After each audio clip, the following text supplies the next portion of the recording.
Yes, it's Easter Tuesday in Tobago, the unofficial Tobago holiday of the year. And of course, we're going to be talking a little bit about, the Buccoo goat and crab races that are expected to take place later on today. So joining me on set, is the Assemblyman and the area representative for Buccoo Mount Pleasant, and that is Mr. Sonny Craig. So special good morning and welcome to you, Mr. Craig. How are you doing and happy Easter? Pleasant good morning. Happy Easter to you. I'm doing excellent. I'm just a bit hungry, but I'll work on that. I am pretty sure later today you will have your fill of food, some good food, because of course it's also Buccoo harvest today. Yes. Well, yes, the day looks promising. One must admit that the weather is trying to make a statement, but I think I have this confidence. I'm praying for a sunny day today, and I think that's just how the day will pan out. It will be a sunny day today. Yeah. Yes, Mr. Craig. So, I mean, what's in place though? If there is going to be a lot of rain, is there anything in place to make sure that the events still go off? You're challenging my faith. I prayed for sunshine. I've never seen a rainy goat race actually. Goat race is normally held at the peak of the dry season, and of course there's always April showers, as we have heard about it since we have known ourselves. But I think the resolute and the will of the people. We have a strong organizing team. The village council has stepped up again, and we have the program planned, and we are going to execute today. And whether it rains or not, I foresee a day filled with fun, a lot of family vibes, a lot of social interactions. I think it will be a successful day, regardless. Now we're almost 100 years of doing this goat and crab races. Of course, there is some, we're not quite sure exactly when it started, but we know it's been around for almost 100 years. Speak to us from that standpoint of being able to take this festival for this length of time and for have it to be such an important part of our culture and our events calendar. Yeah, well, actually, it began like 97 years ago. It was brought here by Mr. Calendar. He's originally from Barbados. He was actually born in the 1800s. He came here and he brought the goat race to us.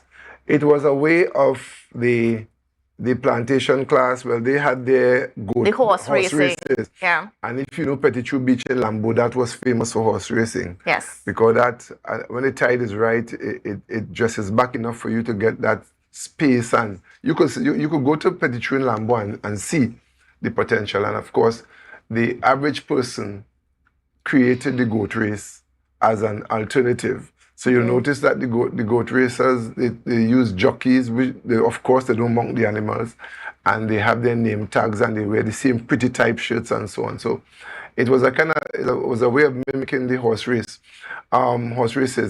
However, it called for something special to keep an event alive for this length of time. And I must credit the people of Buccoo Point. They have held on to the event and have executed over the years. It's not a perfect product as yet. Imagine, and I think that imperfection is born of the dynamism of time, because nothing is static.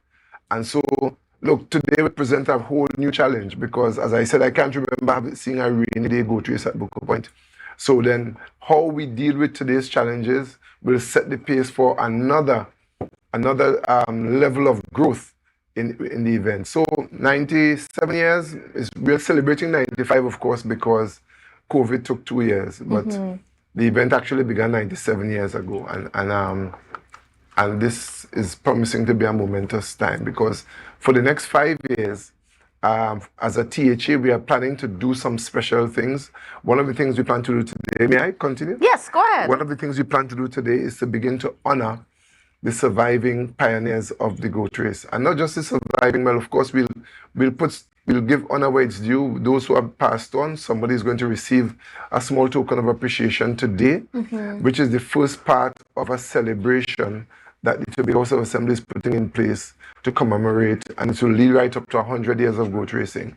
So that is part of the program today. We have a few guys in the 70s and 80s who were jockeys back 60 years ago, and they would be honored today in a special way at the program today. So we're looking good. No, this year has been a very interesting year for goat and crab races, well, specifically the goat races, because we saw all weekend there was even a goat race happening in Sherburne Road. There was being organized. Of course, they had the for almost 50 years yesterday for the Mount Pleasant yes, they have 49, section, and so it seems as though it's being kept alive, but in different fractions. Yes. Well, there is a Goat Owners Association, and the association is still putting its final structures together. But it has been successful also in holding some small meets during the year. They hold goat races when the cruise ships come in. Small presentations so that persons could understand and see, and it's a source of income also for the guys in the association. So the association is there, and it is not necessarily reserved for Buccoo alone or Mount Pleasant alone. I have the blessing of having, well, the third dispensation of which came onto Sherburne is also part of my district. So Buccoo Mount Pleasant seems to be the real goat race destination in Tobago. So this growth or expansion is welcomed. I don't think anybody should limit the development of the sport. However, Buccoo remain like the Olympic stadium for goat racing in Tobago until something else happens. And as I said, everything is dynamic. Yes. Change, you can't stop change. So I'm not going to lay it on the table that this is going to be forever. But we know for now, this today marks the Mecca and the real and the goat jockeys, the owners. I have the pleasure of being around them as being around the association. And you wouldn't believe the kind of bragging rights that go down with this event. Go on. Yes, I think we've experienced some of that even like couple years ago. I just remembering like when we had the replay and everything there set up with the Tobago Updates crew. Yes. And just the goat owners descending in our tents, just being very, very attentive to what crossed that finish line first and who was still holding on to that rope at the end of it. It's pretty intense. Yes, it's so intense. I was at Mount Pleasant yesterday, and I saw one of the favorites. He fell and he got his shoulder injured and he had to be out for the day. And that was such a moment, because I heard his the guy who owns the goat here saying, "Listen, take care of yourself. Forget about goat race for the day." Yeah. And I was privileged to be close to him after, and he was saying that even with his injury, he wanted to go back out there because the Picong and the Guntog run for the entire year. And now we have come to this weekend and he can't compete again yesterday. And that's how intense the whole goat race thing is. Yeah. And I want you to talk a little bit about just even the atmosphere, because of course you were there yesterday for Mount Pleasant. Yeah. And just, I know both. Mount Pleasant is a little bit different from Buccoo. Yes. And both of them are special and very unique. Yes. So what for you does Mount Pleasant goat race represent? I think there is more. There's more variety. You have young people who are training for athletics. They would come down there. There are nice races for age groups, male and female, from under 8 years old all the way up to over 35. So Mount Pleasant presents that. They also, when I was a child, Mount Pleasant had bodybuilding and all in the Goat Race Festival. They had cycling at a time. So they are different. The both events are different. And of course, because Buccoo comes on the final day, it garners a bigger crowd. Yeah. So they are both special in their own way. They are both unique, and I see where both events could grow. I'm seeing room for for additional activities and even more variety, because when people begin to predict the day's program, that's when you know that you might start to lose some of your crowd. Yes. Because for the time before you leave home, you say, okay, well, by now they're doing this or they're doing that. And all I'm interested in is this part of the program, so I'm going to leave home just to attend this part of the program. It's that because it's predictable. So that predictability could be dealt with, and maybe we could get some more variety as we go ahead. Certainly. Yeah? And then, I mean, coming back to Buccoo, of course, which is what today is all about. Now, how do we make sure that, I mean, we're approaching 100 years. Now, we should be seeing, and I probably have this conversation every year, we should be seeing goat race stuff everywhere, the paraphernalia, the merchandise, but we don't ever see that.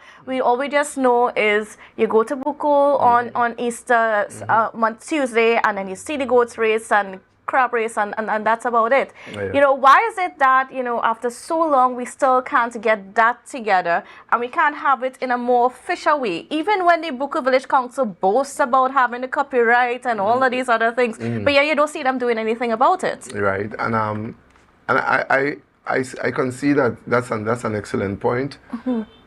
However, from a THA perspective, one of the things we are shielding from a bit is to be the all in all of anything that happens in Tobago. Buccoo Goat Race didn't begin under state leadership. It began with the ordinary man. And I think that you are describing an opportunity for somebody to step forward.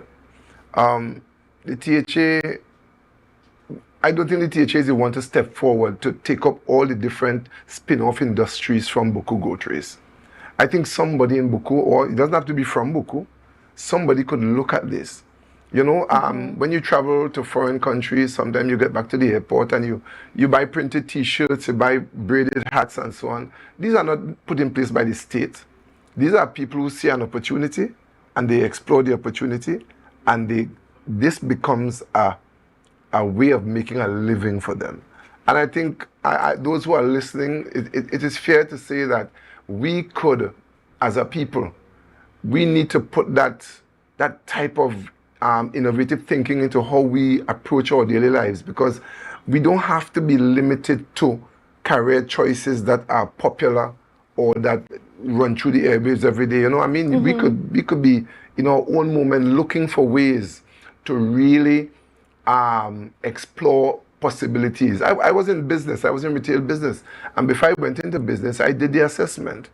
I saw what was happening in the area, and I saw what was missing, and I sought to provide a service based on what was missing.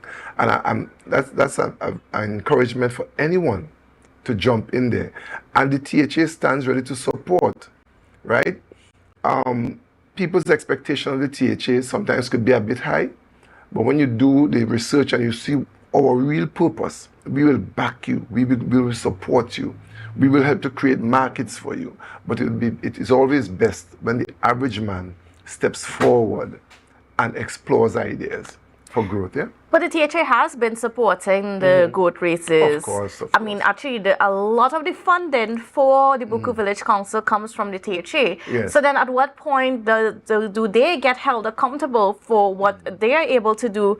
Because I mean, at this point, 100 years, they should be able to stand on their feet. Well, this is the second year I am being involved with the village council.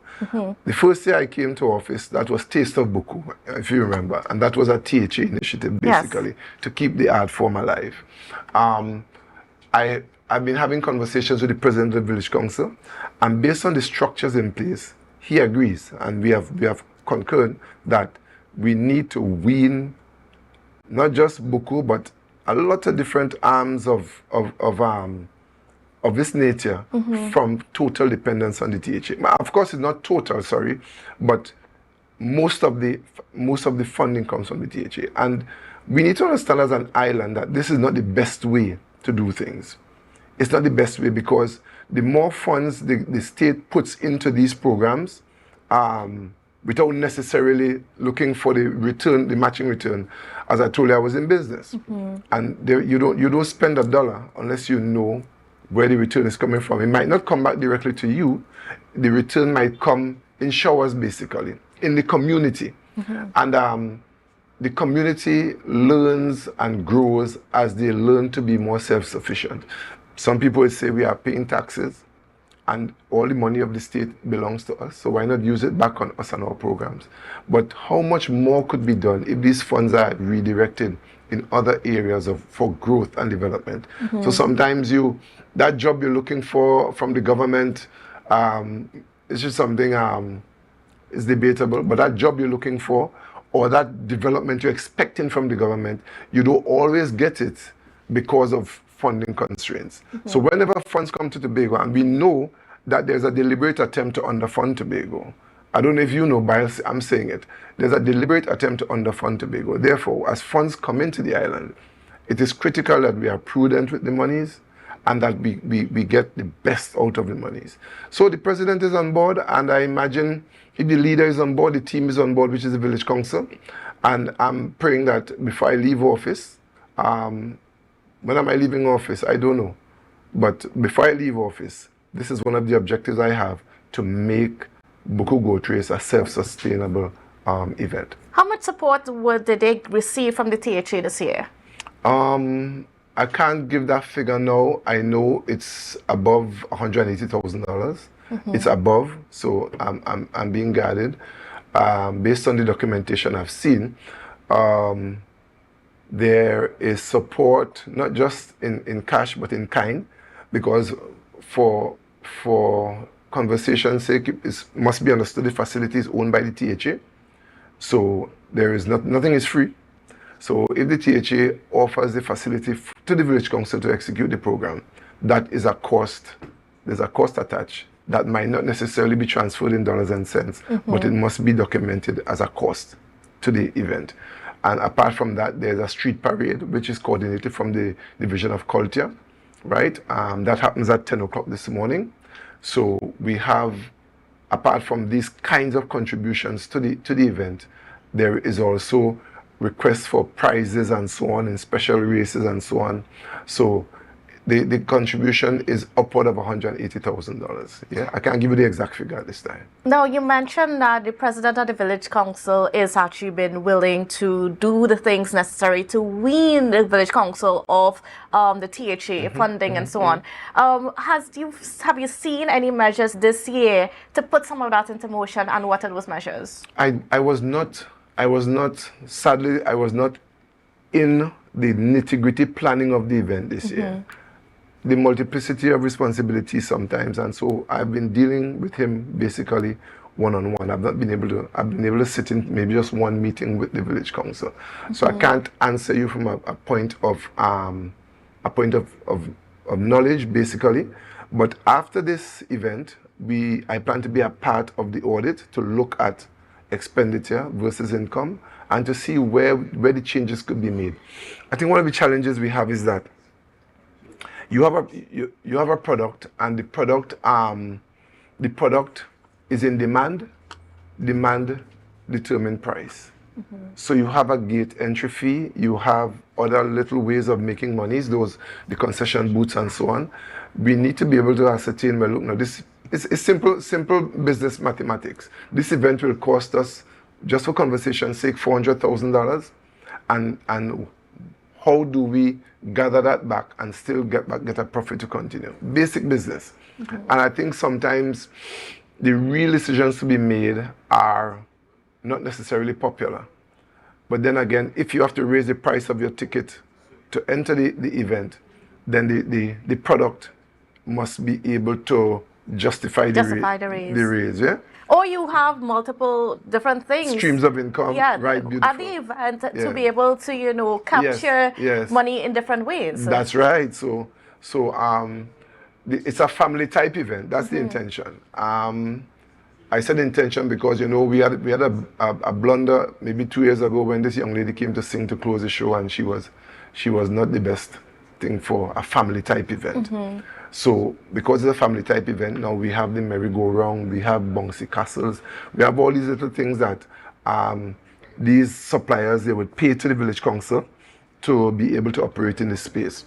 So there are other ways, I imagine, that funds could be raised, because the village of Buccoo Point has a lot to offer. On the day, there's the option of making a reef tour a part of the celebration. You could do a morning tour. All I know, you could be on the reef, and there are a lot of little nice things Buccoo Point has to offer. So the options are there, but we must look at it from a business perspective to be able to correctly define where additional funds could be made and where expenditure could be cut. And of course, basic business. I think that it could become financially viable. What about the relationship between the village council and the villagers, the community themselves, to make sure that, everybody really is on board, and I mean, there is that cohesion in making sure that we use the best people, and it's not just biased utilization of people and so on? That is something that would be, it might be subject to perception, because from where I sit, the villagers support the event. There's no question about that. Until I sit at that point, maybe in the review, we might be able to see if this is in fact the case. That in fact that there is some kind of what is that? There's a word for that, tribalism, where groups or there are factions within. I wouldn't comment on that now because I cannot comment from a position of information or data. I do have the data to support that. I know the villagers support the event. I know they are proud of the event. And should the village council in their execution be bipartisan also, I think that would be revealed. That will be revealed as we go forward. But from here and now, I wouldn't be able to say conclusively that is the case. Yeah. And then, of course, in terms of the Goat Owners Association and getting them together to be a stronger organization so that, goat racing can be held at the same level as, horse racing in Trinidad. And that's a very good point. The goat owners, we are all Tobago people. And there are times I've met with the association and I've seen, members display differences of opinion. However, in every organization, that will happen. But if it happens to the extent that it hampers the growth of the organization, then we have a serious challenge.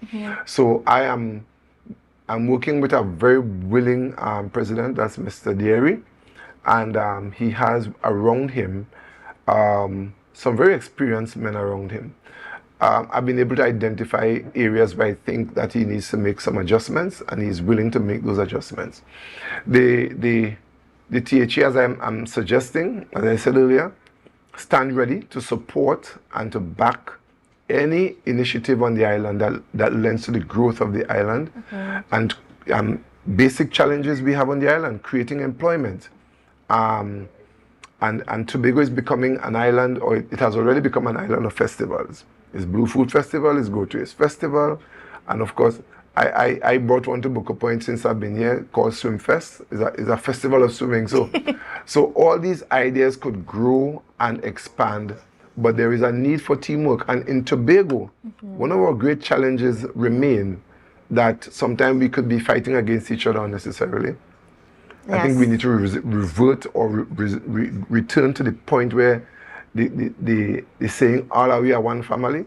I think that needs to stay and stay at the bedrock of how we approach things, right? The greatest little island will not be built by a divisive society. It will have to be a society where everybody is focused on one goal and accomplishing something. So we will disagree, but at the end of the day, we will move forward. So the Goat Race Association is working. I'm not impressed that we are where we should be as an association. I'm saying we because I'm at the table with the conversation with them right now. But I'm confident that we'll get there. I feel positive that we'll get there. No, we're not quite done with you, Mr. Craigie. I'm good. But we're going to go for a break and we'll be right back. So viewers, please don't go anywhere. Let's go! And welcome back to Good Morning Tobago on Tobago Updates. Viewers, we are continuing our conversation with the Assemblyman for Buccoo Mount Pleasant, Mr. Sonny Craig, as we discuss what is to come today. Now, of course, you know it's Easter Tuesday. It is Buccoo goat and crab races. So, of course, that's the only place where you need to be today. But what can we expect for today? I know that there are some surprises in store. Yes, our corporate sponsors have been generous. We have giveaways, especially for children and so on. And I know people like giveaways, but these are good giveaways. We have some of our main sponsors doing some giveaways today. Of course, there is also the delicacies that come with Buccoo goat race, yeah. And you could be a part of wherever your choices, wherever your taste buds lead you. So it promises to be an exciting day today. What else could I tell you? The awarding of the pioneers is big today. Tell me about some of those people that we are recognizing. All right, fine. I must start with Mr. Calendar. I think Samuel is his first name. Calendar came out of Barbados in the 1800s, actually. And he lived to a ripe old 97. He died in 1986. And as a youth, he was part of he was really the pivotal person in starting goat race in Tobago. Goat races were not always in Buccoo Point. So when we honor his memory, it is not because of what he did in Buccoo alone. Goat race was in Patience Hill at a point in time. It was in Bon Accord. And even right in the village of Buccoo Point, it was in different streets within the village. Gala Trace, Battery Street, Chan Street. And until this facility was built. So it was on the move all the time. So we want to honor his memory. I think someone from one of his descendants would be there to receive on his behalf. Right from the village of Buccoo Point, there is Mr. Sonny Murray. Sonny Murray is one of those guys who, I think he just crossed over 70, but he devoted his time to ensuring that the goat race tradition continues. You'll appreciate that he was able to be working along with Samuel Calendar in those early years, because when he died at 86, Sonny Murray was in the game since the 60s, so there was an interlapping of the different people. Coming out of Buccoo Point, we have Mr. Michael Anthony. We call him Mr. Mikey. I had the pleasure of interacting with him as a child. I think he's about almost 90 now, about there.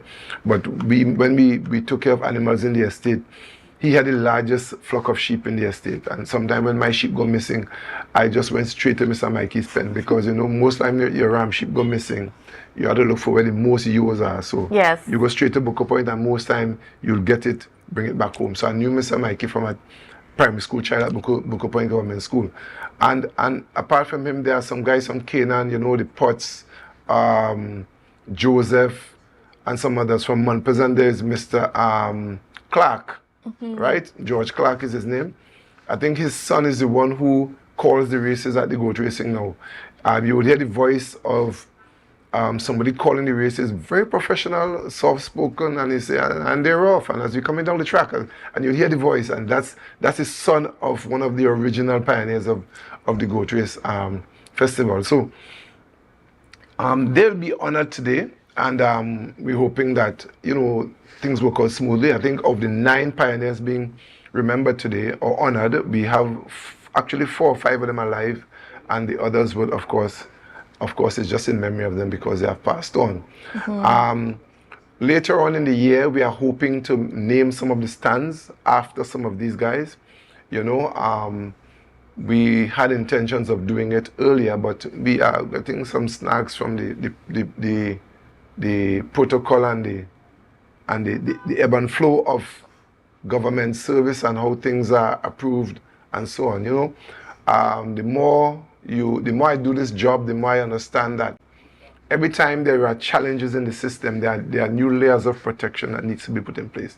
So recently, with the recent passing of the procurement legislation, things that you want to do and might have happened in a quick space of time, now there are more checks and balances, because persons who have gone before have taken advantage of loose spaces in the protection of government funding and so on. So we are in a position now where we have to do things more thoroughly, and consequently we were not able to execute everything. But that might be a blessing from Almighty God, because now we are staged to do the next 5 years, rolling out more and more goodies in memory of those who started the Buccoo Goat Race and continue to work, because there are areas that we need to touch, like the greatest jockeys. Now, if you go among these same young men and these owners and jockeys and you ask to describe greatness, I was amazed when they could come together and say, yes, this fella, he's one of the best jockeys we ever saw. But then we have fellas from this generation, we have guys from 20, 40, 60 years ago. So we need to honor these people. And the fact that we are approaching 100 years, I think is worth the effort. And we not try to put everything into this one event today, but we're going to spread it out over the next 5 years so everybody is recognized and nobody slips through the cracks as we go forward. What about documenting the history of the Buccoo goat races? Because I mean, somebody would write an article, might not be from here, they talk to some people and they publish information, and somebody pops up, oh no, that's not how it is, and whatnot. But then the question is, where is the documented evidence? I mean, I know that it was one of those things that the Buccoo Village Council talked about for many, many times that they were going to do, but they never ever did it. Okay. And it's perhaps one of their failures for never putting that into place, never documenting it in any kind of a real way about the history and recognizing these people. So, I mean, while it is great to recognize them at this event, but then where is even the museum for how to display and to teach people, teaching visitors the real history about it? Yes, and this is where the Chief Secretary and myself, this is where the conversation has led to this honoring of these guys, right? So it was the THA's move to honor and not the village council. That's interesting. Yes. So the Chief Secretary spoke to it on 2 occasions already, and we thought we should start this year, right? And we are starting, and we are going to do what we have to do. Now, the teams that I'm putting together, working along with the Goat Owners Association, we are looking at also getting that documentation in place. There is a wide range of resource we could access, meaning mostly surviving icons. And what I did in coming up with the 9 people for this particular session today is there's a word you use in when you're going for your masters where you cross-check information. That word slipping me, but that's all right.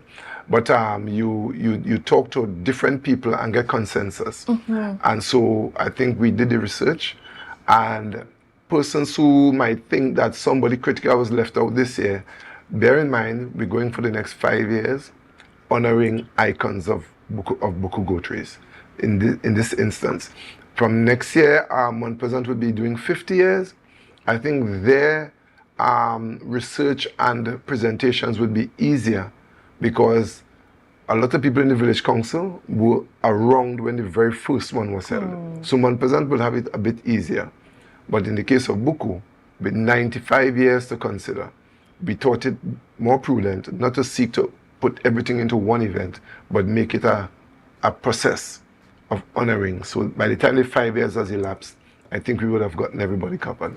And then, but again, what about the museum? Because a part of that construction of that big facility was there to have a museum, so that throughout the year you could earn some bit of revenue displaying just the history of goat racing and so on.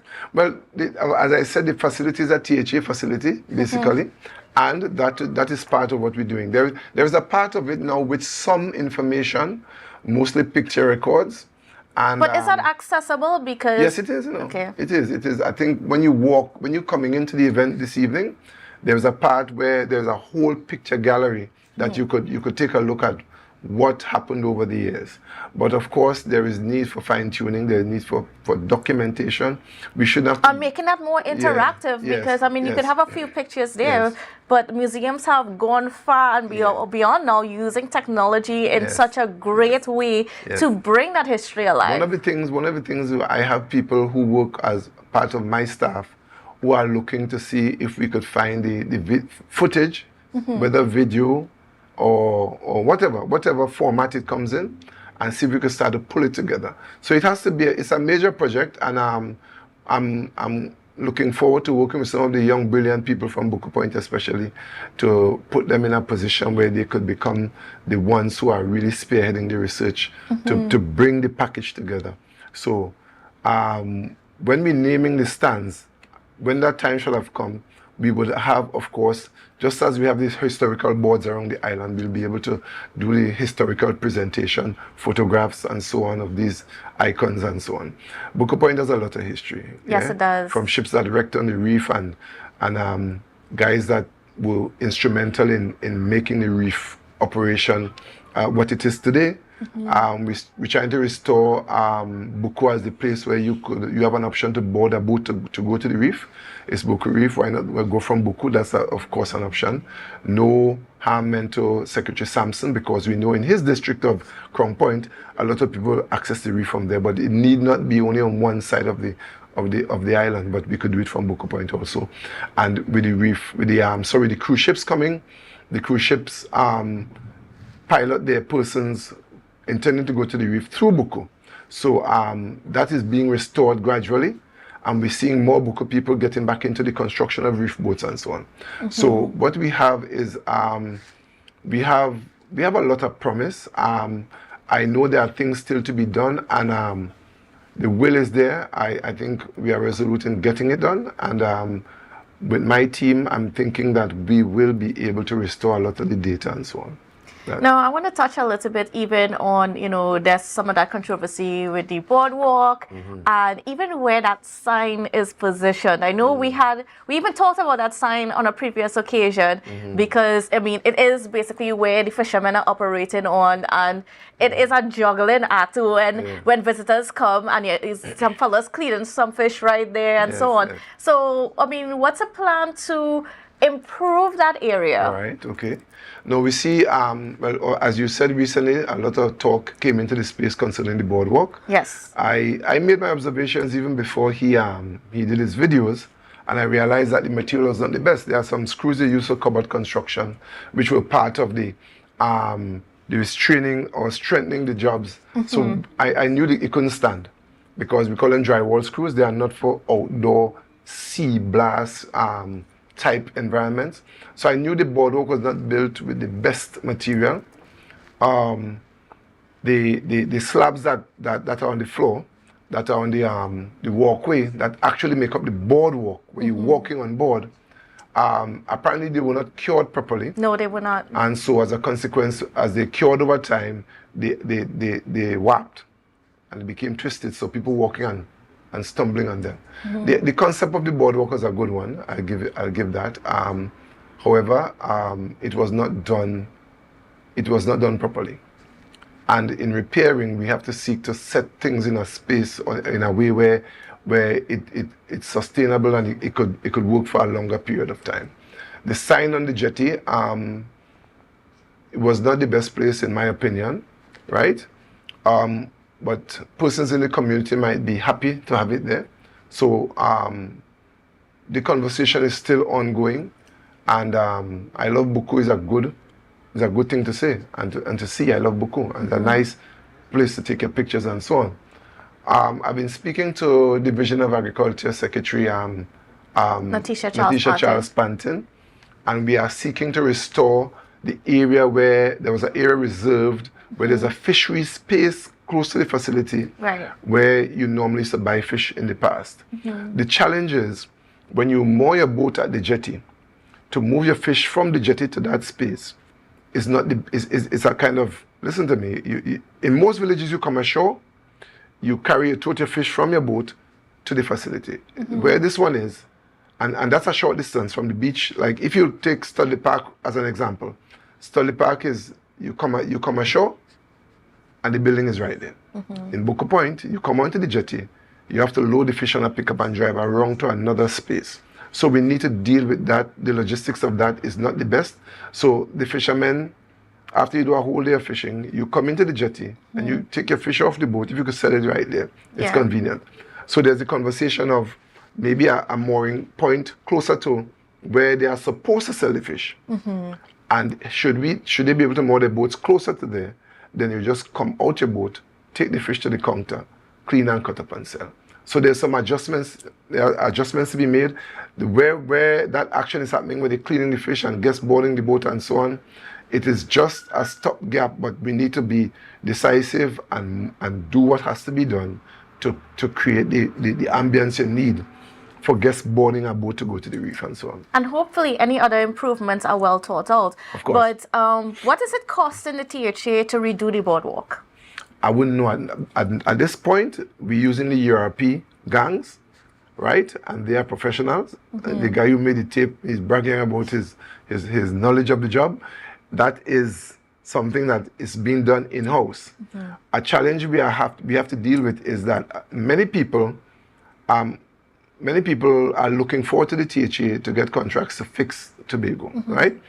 In the case of the previous administration, they sought every opportunity to give contracts to get things done. So we will have a situation where we have gangs and professionals hired by the THA to do specific jobs, but they are left seated in base or at the roadside relaxing while a contractor does the job that they were hired to do. We're trying to fix that. So we have a situation now where we have the professionalism, we have the craftsmen, the artisans within the division, more specifically in the URP. They came out.